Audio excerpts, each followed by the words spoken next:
अब खबर क्राइम की दुनिया की। अनमोल बिश्नोई एनआईए की कस्टडी में है। एनआईए क्राइम टेरर सिंडिकेट से जुड़े कई राज हैं जो अनमोल से उगलवाना चाहता है। सवाल मूसेवाला बाबा सिद्दीकी मर्डर का है, सवाल पाकिस्तान से कनेक्शन का भी, और बड़ा सवाल ये भी कि आखिर ये विदेश से नेटवर्क चल कैसे रहा था।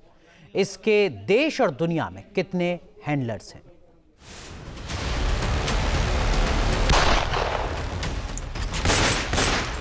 Crime, terror, drug, high profile murder. Anmol Bishnoi international crime world का वो किरदार है जिससे कई खौफनाक वारदातों के राज बेपर्दा हो सकते हैं।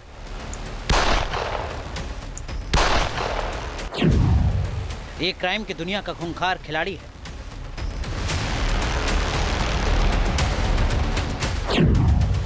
क्रिमिनल टेरर सिंडिकेट का बड़ा हैंडलर है अनमोल।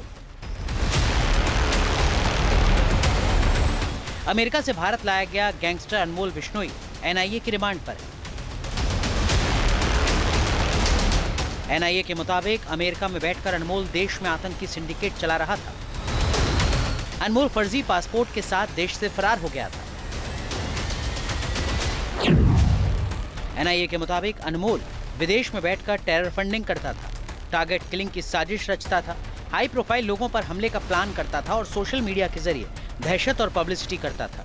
इस गैंग का खौफनाक पहलू ये कि इसका कनेक्शन पाकिस्तानी खुफिया एजेंसी आईएसआई से भी सामने आया है।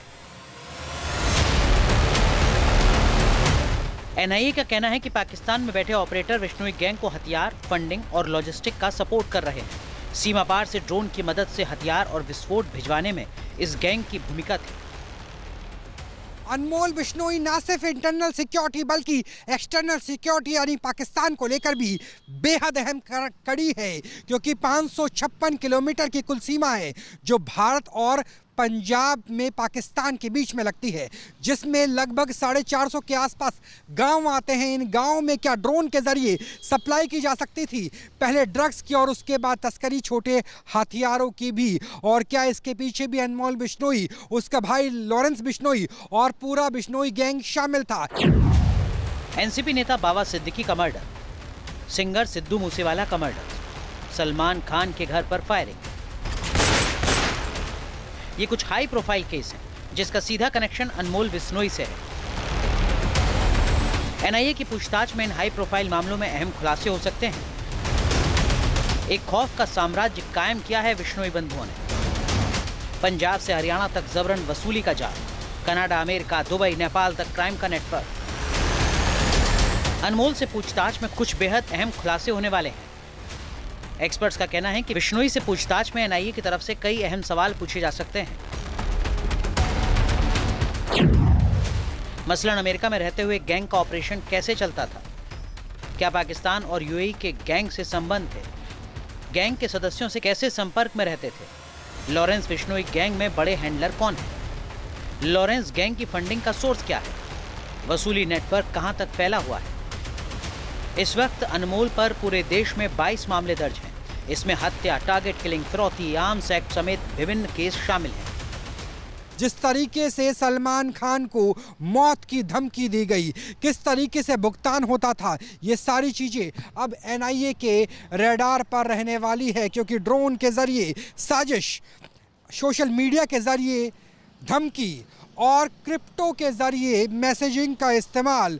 और इसके अलावा ख़ास बात यह भी है कि वो वीडियो कॉल, टेलीग्राम और हवाला के ज़रिए भी अपने नेटवर्क को चलाता था।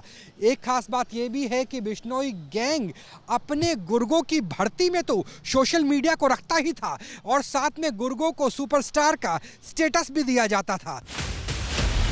लॉरेंस गैंग से जुड़ा अहम सवाल हाई प्रोफाइल टारगेट का है। सवाल है कि बाबा सिद्दीकी हत्याकांड की साजिश में गैंग की क्या भूमिका थी। क्या हत्याकांड के लिए लॉजिस्टिक सपोर्ट, फंड या हथियार दिए गए थे? क्या गैंग के पास कोई हिट लिस्ट थी? क्या बड़े कारोबारियों और राजनेताओं को टारगेट करने की प्लानिंग होती थी? माना जा रहा है कि बिश्नोई से एनआईए इसी तरह के सवाल पूछ सकती है। अमेरिकी पुलिस ने भी पिछले साल नवंबर में अनमोल बिश्नोई को हिरासत में लिया था। अनमोल 2022 से फरार था। अनमोल लॉरेंस बिश्नोई के नेतृत्व वाले आतंकी सिंडिकेट का गिरफ्तार होने वाला 19वां आरोपी है। अनमोल आतंकी गैंगस्टर गिरोह का अहम गुर्गा है। उसके पास बेहद अहम जानकारियां हैं। पूछताछ के जरिए एनआईए सारी जानकारी जुटाना चाहती है। Team news nation.